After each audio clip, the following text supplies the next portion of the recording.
Well, it's been a right mixed bag with the weather this weekend. We had a blistering red hot yesterday. It got up to 35 degrees in the greenhouse yesterday, and yet today it's been chucking it down with rain, and we've had a bit of sunshine this afternoon, but the wind's really picked up. So this morning I painted my bedroom, yay, rather than doing the garden, and but this afternoon I've managed to get up here and do a few things. So this is what happened this week in Jim's allotment garden.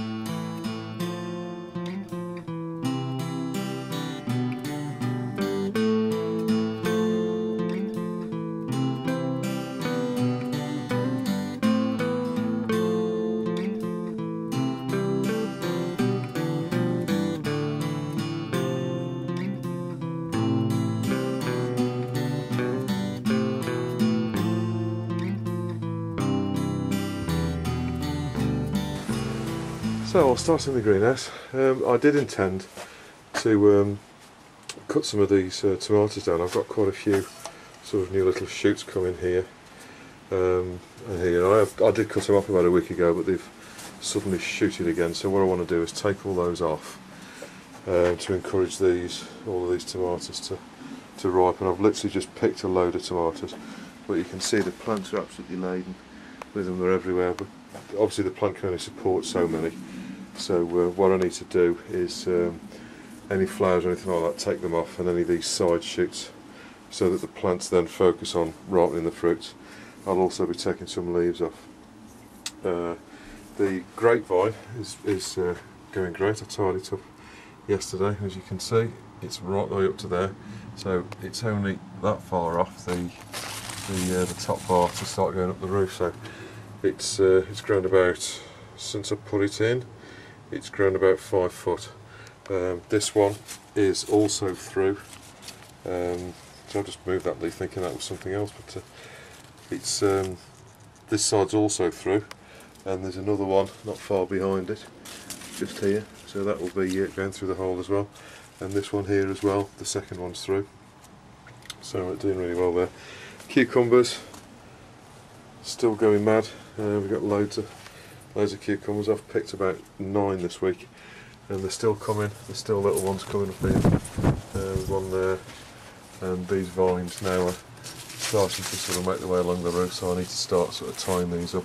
I don't know how they're going to interact with the grapevines next year, because obviously they're going to be occupying the same space. So I don't know, we'll have to see. We'll cross that bridge when I come to it. These tomatoes again, we've again picked loads of tomatoes, but there's still loads coming. These are all fattening up. Obviously I'm keeping them really well watered this time of year, so we don't get any fruits splitting or getting any sort of end rot or anything like that, which is where you get like a little black spot at the bottom. As you can see from the weather vane, it's spinning around like mad. We've got the back end of that hurricane from America, so this is the first time this season I've actually closed the windows, or at least as far as I can. I obviously need to leave them open slightly, but as you can hear the wind blowing, so I may well lose you on the audio, but I'll do my best to take the video. As you can see, the herb garden here and here has all been cut down. I did that yesterday just before it started raining, so here's a little video of me doing that. So as I explained in the last episode, these herbs, any herbaceous plants now, if they start to run dry and stuff like this, it's time to cut them down, because you will get a nice new flourish of growth to provide you with herbs and that through the winter. These hollyhocks are also basically finished, so what I'm going to be doing is cutting off these flowers, obviously saving the seeds as I explained in the previous episode. So to cut them down, it looks a bit brutal, but if you look down here, what I'm going to do basically is cut them all down to basically the ground here, take away any sort of dead debris, and then what I'm going to do is give them a really good watering, and then I'm going to put some. This is a good time to feed them. So what I'm going to do is put a mulch of well rotted chicken manure on top to give them the energy they need to sort of regrow. So this is going to look a bit brittle now, but that's what it looks like now. I'm going to start cutting it all down, and obviously what I take off I'll just burn, because it's not particularly good for composting, because of it's quite stalky, and the stalks take a few years to sort of rot down properly. So I'll be burning it with the oregano, which is this here. What I'm going to be doing is saving some sprigs of that, so I can use that in the kitchen. I use that with spaghetti and pizzas and stuff like that. There's also another plant here, and what I might do is I'm not going to cut this right the way down. I'm just going to basically cut off to where the flowers start, whereas the mint, I want to cut that right the way down to the ground. The sage, ideally you cut this in the spring, but you know, well, or the sort of the back of the year, so it's not particularly the right time of year to be chopping this down. But because I didn't cut it down last year because we were using so much of it, it's kind of got overgrown, and it's just got too big. I mean, if you can see that's where the bricks are there, so all of this needs to come off. So I'm just going to chop all that back. We're not using sage at the minute, so I'm not going to be saving any of that. I'll just burn what there is. And the rosemary, I'm just going to cut that right back to sort of, I don't know, I'm going to take 2 or 3 feet off that, just to knock it back so it's not hanging over the path, because it's basically got a bit top heavy now and it's starting to fall forward. So right, let's get started.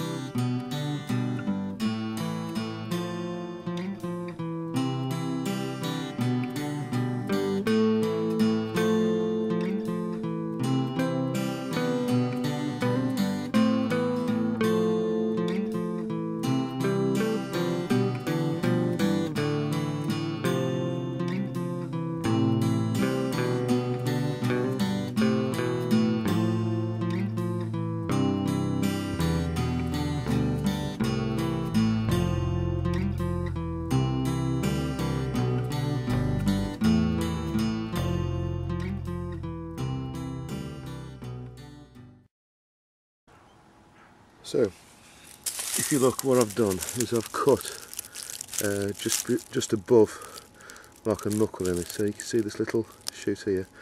So they're the ones that'll, like in here as well, those are the ones that'll start to grow again. Now all I need to do is basically, just with your fingers, pull any sort of dead material out like this, which is just the leaves and stuff. Obviously dispose of that as well. So get all of this. I'll just use my fingers, because I find if you use anything like a normal tool, it's a bit too rough really, and you can damage the little shoots on here. So if you use just your hand, you can just get the bits out. And so what I'll do now is continue in exactly the same way and take the rest of it off. It's important to note it's not really the right time of the year to cut the sage down, but as you can see, I don't know if you can see these little buds here, there's buds coming, so it'll soon recover. And the oregano there, and this bit here, I didn't cut down too much, I still left some leaves on, so it will carry on growing. I mean, this one here, I think I'm going to need to be a necromancer to get that to grow. I think the sage just absolutely smothered that. So I'll quickly go around. The carrots are doing alright, they've really come on with this rain that we've had. And the spring onions and the chives are going well. I'm sorry if the audio is not particularly good. The asparagus is starting to ripen off, so in the next week I'm going to pull all those off and collect them and then cut all that down. if the wind doesn't take it out. I've just had to tie back loads of the raspberries. As you can see, the silks are coming out. The wind's just basically ripping through here at the minute, and we keep getting really bad gusts of wind coming through, and it's everything's coming loose. I've had to tie all of the sunflowers back, and this is a bit of a tip. This is just a bit of old hose pipe. Just get about 6 inches of it, 9 inches of it, something like that, to make a hoop, and put the string through it, tie it, and then tie it to wherever you're tying the plant. So this way the string won't cut into the plant, because you've got a nice rubber hose pipe against the plant, so that won't bruise the plant at all. As you can see, we've had loads of rain this morning and last night. I think we've probably had easily 6 inches, if not more. The sweet peas, I've tied all them up. I've gone up and tied them up. There's a few that had sort of come loose, so I've tied them up with those little hoops that I showed you a few weeks ago. Everything down here is pretty much as it was. The parsnips are coming on really well now.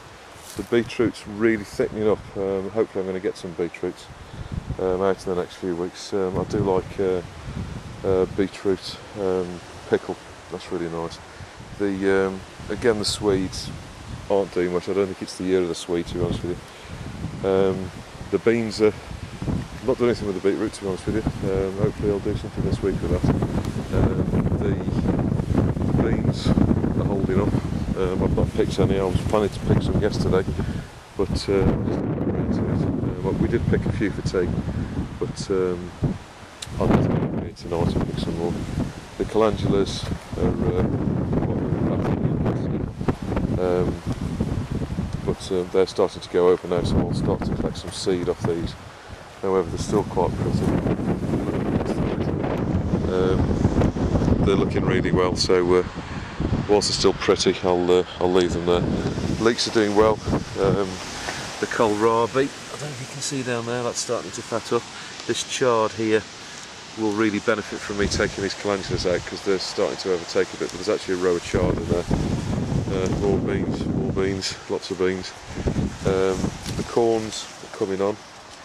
I think I'll see if there's any ready in the next few weeks. These ones over here, not much good. I just want to very quickly show you my neighbour's gourds. He's doing really well with them. Look at these, they're everywhere. He pulled about 5 off yesterday because there's just too many on the plant. But I don't know if you can see, they're the Winterfest gourd, and this one over here is a slightly different variety. I'm not quite sure which one that is, but he always does really well with these pumpkins and everything. I don't know quite how he does it. He puts them in little plastic. He puts them in little plastic. Sort of bubbles, if you like. I did show them in an early video. These are that's the butternut squash starting to go. I've got the startings of flowers along that, so hopefully I'll get some there. And I've got one little gourd just there. So it's nothing like Chrissy's, but still coming on. This is the other side of the courgettes and pumpkins. I've been picking quite a few of those, so they're still coming on strong. These sunflowers here, I've got these ones here. I came about an hour ago to do the video, and these were literally at 45 degrees like that. So what I've done is I've quickly put this pole along the back of the 2 tons. You see this black pole here and here, which is a combination of curtain rails. This is just some plumber's pipe, and there's some broom handles in there to stiffen it up. And again, I've used the technique of some old hose pipe with the string running through on every one, so you can see here. Again, some baling twine that I've got. Actually, I've just stopped the video slightly because I've just seen that knot's not quite tight enough. Hang on. That's better. Right. So that's all the sunflowers. I didn't show you the one over there, but there's actually one in flower. I'll quickly run around to show you now. You can see the wind and it's an unusual direction. The wind's actually coming from the west, so this is very unusual for up here, particularly when it's this strong. See how the sunflowers are going over. Most of these are all tied in, but there's the one. I think it may have been on the last video actually, now I've shown you. But anyway, the onions got loads of rain on them yesterday, but you can see they're going this sort of strange sort of not quite as bright colour. That's them just ripening. Don't worry about the rain. The rain isn't going to hurt them. They'll soon dry out again in the sun. So I recommend you keep them outside. Don't put them in a shed. It gets too hot in a shed. That's the best advice I can give you. Don't put them in a greenhouse either. Greenhouses are too hot for them. You need to stay in the sun to ripen properly, but they also need to be cool. Again, the raspberries, I've just tied all them up. Strawberries, same as they always are. And back here, there's my pumpkin, which is not that impressive to be honest with you. It's starting to go orange, so it may not get much bigger than that, but I'm giving that loads of food and loads of water every day, so other people have been quite successful with them. Unfortunately, I've not, so I'm not quite sure why. You can actually see the chives now. I've fetched all this out, and what I've done here, basically cut all the mint down as you saw in the early video, and I've put a load of well-rotted chicken manure on. The other thing I did notice yesterday was when I was taking the chicken manure out from round here, I don't know if you've noticed, I've got 2 black bins by the I seem to be going around the circles this week. These black bins here, which are full of compost, solid chicken manure and grass cuttings and stuff. I mix it all together, and then when you take this bottom bit out here, you can take the I'm not going to get it out now, but you can get the stuff from the bottom, which is obviously the best rotted. It was quite dry in there because we've had such a hot summer, and this one, so I actually watered these bins yesterday. I put about 2 or 3 buckets of water in them, because you need, for the compost to cook, you need it to be wet, so you need to make sure that your compost is wet so it actually rots. If it's dry, it won't rot. In here I meant to do some weeding. Unfortunately, I've not got round to doing that, so I need to pull the peas out, stake the others and do some weeding, which is why I've not shown you. This one as well needs a load of weeding, which I was intending to do today, but because of the weather I've not got round to it. So that's the allotment this week.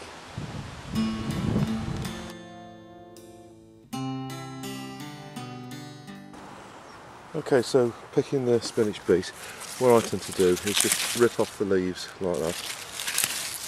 Any leaves that you're going to discard for whatever reason, give them to your chickens, because they'll most certainly appreciate that. And what I tend to do is, if you get one, if I can just show you here, get one fat leaf like that, cut out the spine of the leaf if you like, and then if you get some smaller leaves, so for example this one here, you put that in the middle, and you can do this with quite a few leaves. So imagine these are smaller leaves, you know, there's some smaller ones here, like that. And then what you do is take the outer leaf and then roll it up. Obviously when you've got 2 hands this is a lot easier. Roll it up into a roll, and then with a sharp chopping knife, I normally use to do this I normally use a meat cleaver, to be honest with you. Then just chop it every 1/4 of an inch down like that, stick it in your pan, away you go. So what you want to do is make sure you've got plenty of big leaves, like for example that one. I know this has got holes, I'm going to give this to the chickens because it's got holes in it, but if you cut out the spine like that and then put your smaller leaves in there, you don't normally need to take out, like this leaf here, I wouldn't bother taking out the spine of that one because it's going to chop up alright. But put that in there, roll it up, and then make like a sausage out of it if you like, and then just chop them all up like that. That's the easiest way of doing it. And then use the big leaf on the outside to hold it all together when you're chopping it. As soon as you've done that, all I typically do is drop it in a saucepan of boiling water. Boil it for about I don't know, about 10 minutes. That's all it needs, maximum 10 minutes. You don't want to bleach all the goodness out of it. And then get it on your plate and eat it. With the the more chardy type spinach beet like this, obviously the spine of the leaf is that much thicker, so what you want to do with that is most certainly cut out, and all I do is just run the knife up either side of the spine and then pull the spine out and then just rip the top part out, because I mean you can eat it, you know, it is quite nice, but obviously it adds a bit of bite to it, so it depends on your preferences really. But all I do is I've got a bucket here, a nice clean bucket, and I just that's probably enough there, because when it boils down it does kind of shrink, so that's probably enough for 2 people there. As I say, there's me, my wife and 3 kids in my family, so I normally obviously pick a bit more. What you need to do is go up the row and just take the outer leaves, or not you know, don't take loads of leaves off one plant. So go up your row, take a few leaves off each plant, and then that plant will then recover, send out more leaves, and then you know, then it's perpetual, it'll keep growing. Whereas, you know, what you don't want to do is just completely take all the leaves off one plant. Leave the centre leaves in here, because those are obviously the new leaves coming up. So what you want to do is go for the outer leaves, not the ones that are in the heart of the plant, because they're the ones that'll grow through. I mean, you know, you haven't got to be too sort of precise about it. Just grab a handful and rip them out. You know, you haven't got to worry about it too much, because the plant will recover. You know, you haven't got to be sort of delicate about it and take them off at the bottom. You can leave the stalks on like I have there. That'll be perfectly good. They'll just rot back and they won't affect the rest of the plant. So I've probably got there now enough for 5 people for a meal. So before you start putting rubbish in your incinerator, what you want to do is right at the bottom you want to put something which will catch fire easily, which is basically paper. So any paper will do, any old magazines or anything like that. Now what you want to do, you don't want to sort of crunch it down too much. You want plenty of air to be around it, so that when the flames, basically I'm going to light this from the bottom. So if I go in and just push it through the holes like that, then as I come outside here, you'll see that the paper is just, you can't really see it, but there, the paper's just there now. So I can put a match to that, and that'll take the flames inside. Now what I want to do, on top of that, what I want to do is if you're trying to burn twigs and stuff like that, they won't catch particularly well, particularly if they're still a bit wet. So on top of your paper, what you want to put is some cardboard or something like that, which will burn for longer than paper, because obviously this paper, within a minute that'll have gone. So what you want is directly above this is something that's dry, which will burn for a little bit longer. And then on top of that, what you want to do is put some dry wood. So I've got these old bits of pallet here, which I've been just saving. So all you need to do is basically break these up into pieces like this. Also I'm going to put a bit of cardboard in here first, and then just lay your pieces of wood in like that, and then what this will do is the paper will start the fire, then the cardboard will burn for a little bit longer, which will set the wood on fire, and then anything above it then will burn, because this wood's going to burn for a good sort of 10-15 minutes, and then that will dry and anything that's above it, and obviously then set it on fire. So that's the way to build your the bottom of your incinerator. After you've done this, pretty much what's on top can be pretty much anything. You know, you can put weeds which you've literally just pulled out of the ground, even though it's a bit smoky if you do that. And the other bit of advice is what I would suggest you do is build your fire in the day, and then towards the end of the day, you know, just be considerate for people who may be nearby the allotment with washing on lines and stuff like that, particularly if it's a nice day. What I would suggest you do is wait till the back end of the day, I don't know, say after 6 o'clock or something like that, if you can, and then set it on fire. Then you know everybody's going to have their washing taken and stuff like that. So you won't get any sort of people moaning at you or whatever. So that's the way to do your incinerator.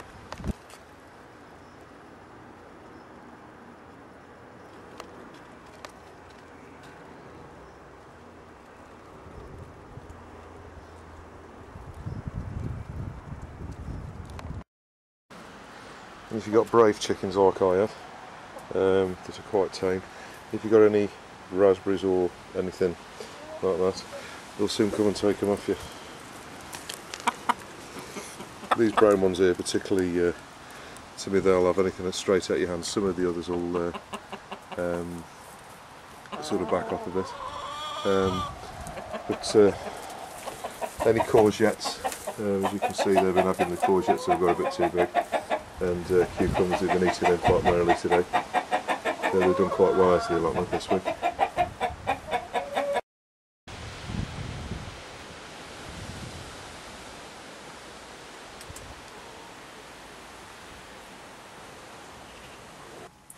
So I just want to say thank you for watching Jim's Allotment Garden. I also want to say a big thank you for all the people who have subscribed and left messages over the past few months. I really appreciate the feedback that I've been getting. So I hope this episode has been of some use to you and you've had some interest in some of the things I've been doing. As I said earlier on, it's not the right time to be cutting down sage. I did it basically because I didn't cut it down last year. Really should be doing that in the autumn, but you can do it now.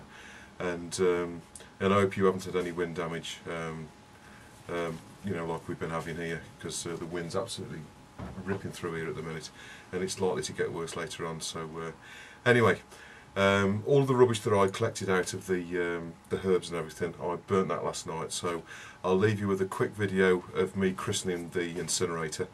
It did catch really well, so I'm quite pleased with that. It did burn really well. So I managed to fill it 3 times with everything that I cut down, and also some hedge trimmings as well. So I've got lots of nice ash there for next year. But anyway, thank you very much for everything, and please leave more comments below and subscribe. Thank you very much. Bye bye now.